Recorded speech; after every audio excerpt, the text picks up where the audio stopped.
Gaafa samiin boosuu lafti hafuura ishee qabattem addunyaan ni raafamtim sababa kirkira lafaatiin mitim sababa obomboleettiin mitim garuu sababni isaa dhaabbileen gurguddoo sadi ka'aniiru Raashiyaan Kooriyaa kaabaa fi Chaayinaan sagaleen isaanis dallaa aangoo addunyaa guutuu raasaa jiran Boyichi isaanii sagalee qofa mitim akeekkachiisam doorsisaa fi waadadham akeekkachiisa Israa'eliif Ameerikaa irratti balaateem akkasumas waadaa Iraaniif galem kophaa kee hin dhaabbattum sagaleen tokko misaa'ila caalaa akkas jechaa jirum Iraan yoo rukutte nutis rukunnam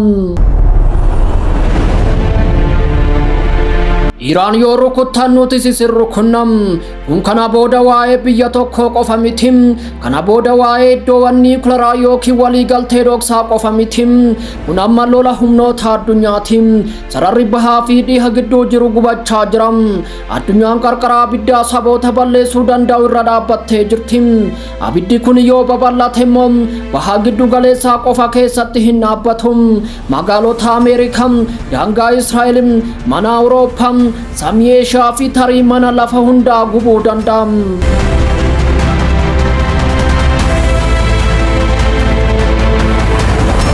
waggoota kurnaniif waraanni waan iskiriinii irratti argaa turre har'a balbala nama hundaa rukutam yeroon kun yeroo lafti hafuura itti qabattudha yeroon kun yeroo seenaan bara baraan itti jijjiiramudha jalqaba waan addunyaan qophii waraana addunyaatiif qophaa'aa jirtu fakkaatam kanaaf sirriitti dhaggeeffadham sababni isaas gurguddoonni dammaqaniiru obomboleettiin kunis jalqaba qofam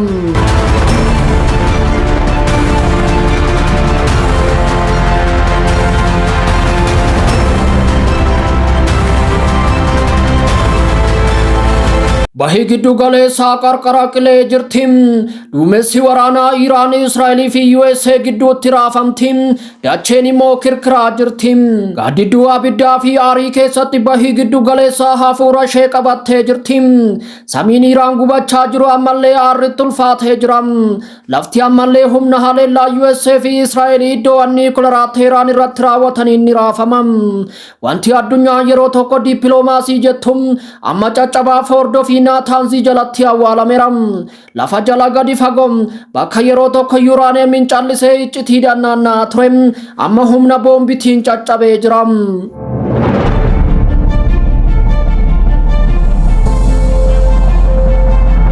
Koriidarii qorraan qabbanaa'em Kremlin irraa kaasee haga gammoojjii Arabaa gubachaa jirutti galmoota dippiloomaasii irraa kaasee haga sarara fuuldura wal dhabdeetti addunyaan jijjiiramtee jirti duubatti deebi'uunis jiraachuu dhiisuu danda'am Iraan fi Raashiyaan obbolummaa abiddaan bocameen qophaa'aa jiru yeroo abiddi lubbuu Teheraan keessatti gubatu Iraan gara Mooskootti garagalti ministeerri dhimma alaa Iraan Abbaas Argaachi ergama qabatanii Raashiyaa seenaniiru yeroo ariifachiisaa seena qabeessa ta'etti President Vladimir Putin waliin hiriiruuf jiru jedhame haga haloo baafnutti gara dippiloomaasii hin deebinu jechuun Mooskoo keessatti labsuun sagaleen isaanii akka foosfarasii qilleensa qaxxaamuree dhageessisam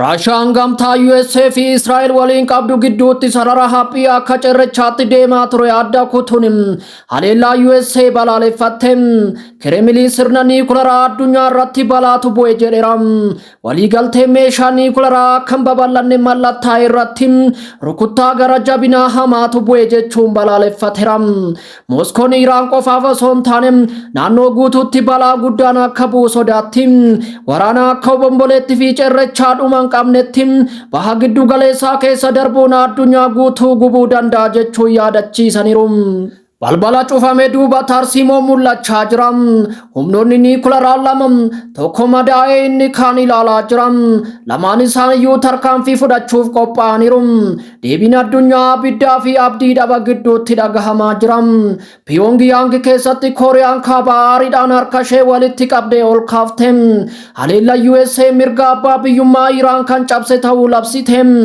Kooriyaan kaabaa Waashingitanii fi Teel Aviv irratti iyya mormii malee dhageessisteen waraanni Israa'el sochii waraanaa addaan hin cinneef babal'ina naannoo irraa dhalate kaasuun himatte.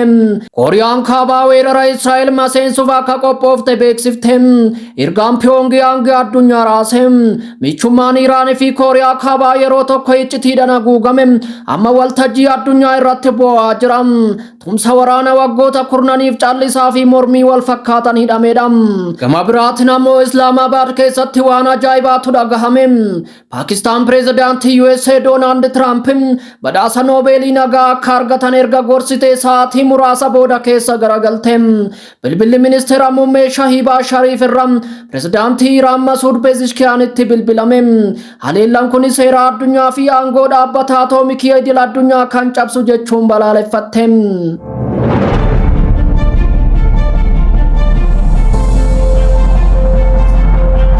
Gama biraan ministeerri muummee Awustiraaliyaa Antooniyoo Albaanesi Ameerikaa duuba jiraachuu isaanii himaniiru.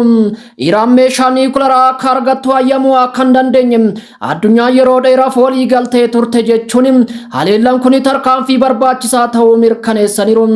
Samii abiddaa keessatti aviyeeshiniin addunyaa jeequmsa keessatti of arge. Dirree waraanaa olitti samiin fuula haaraa ta'eera. Guyyoota 10 oliif xiyyaaronni daldalaa Iraan Iraaq fi Israa'el irratti samii irraa badaniiru. Daandiiwwan qilleensaa misaayila qofaan osoo hin taane dogoggora akka tasaa dhukaasa fi raadara jaamsuu sodaatu.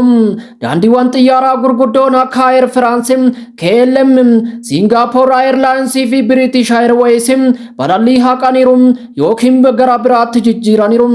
Giddugalli ciccimoon akka Dubaay fi Do'aallee raafamaniiru. Daandiin balallii Masrii fi galaana Kaaribiyaan irratti akka bofaa marfachuun boba'aa dabalataa gubuu fi balaa dabalataaf saaxilamaa jiru jedhame. Mallattoon dogoggoraa tokko xiyyaara gara jilba waraanatti erguu danda'a.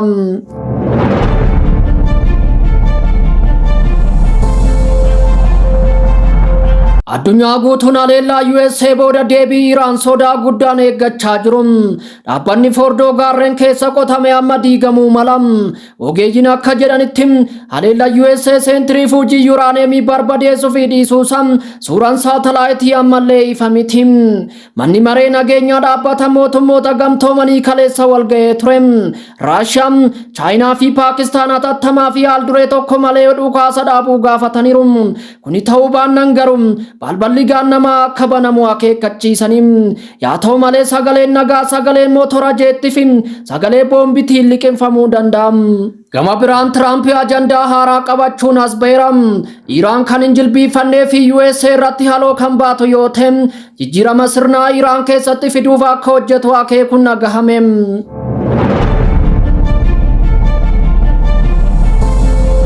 Kana booda muddama qofa miti walitti bu'iinsa impaayera ilaalcha fi hawwii niwukilaraati.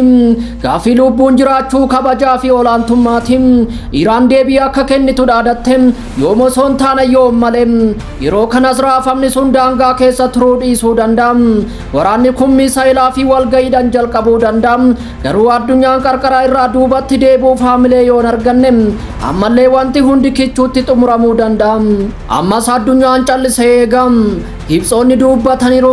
Raashiyaan jecha ishee akka cileetti qaratti. Kooriyaan kaabaa akka lukkuu halkanii ilkaan ishee qullaa baafti. Chaayinaan tasgabboofte garuu nama ajjeesuu akka jawwee samii keessa jirutti ilaalti. Ergaan isaa ifadha. Iraan tuqi, ibiddi si tuqa. Israa'el yeroo tokko sodaa hin qabne amma marfamtee dhaabbattee jirti. Ameerikaan addunyaa irraa cimtuu taate amma baha irraa qilleensa dhageessi. Obomboleetti haaraan uumamaa jira. Boombii fi rasaasa qofaan osoo hin taane kan gamtaa haloo ba'uu fi sirna addunyaa kana bubbee cabsuutti jijjiiramu. Bahii giddu galeessaanii gubatti xiyyaaronni ni callisu. Samiin cufaadha. Daangaanis cufameera. Saboonni hafuura isaanii ni qabatu. Itti aansee maaltu ta'a? Waraana addunyaa moo dinqii dippiloomaasii? Seenaa ammayyaa keessatti dhoo'insa sagalee guddaa qabu dura callisa ta'innaa laata? Kana booda gaaf hin jiru. Eenyutu sirriidha osoo hin taane gaafin amma jiru. Eenyutu lubbuun hafam? Hooggantoonni wal arganii misaayiloonni kun fe'amaniiru. Addunyaan ni ilaalti, ni kadhatti, ni sodaatti. Bakka tokkotti immoo Gaazatti daa'imni tokko ni bo'a. Haati tokko Teheraan keessa dhokatte. Loltuun tokko Israa'el keessatti waaqatti kadhachaa jiran. Kun oduu qofa miti.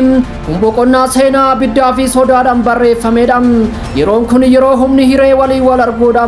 Addunyaan filachuu qabdi. Callisuu yookiin iyyam, waraana yookiin nagam. Woyichi gingilchaa samii raasee jira. Amma addunyaan callisa du'a ta'een Iraan eegaa jirti.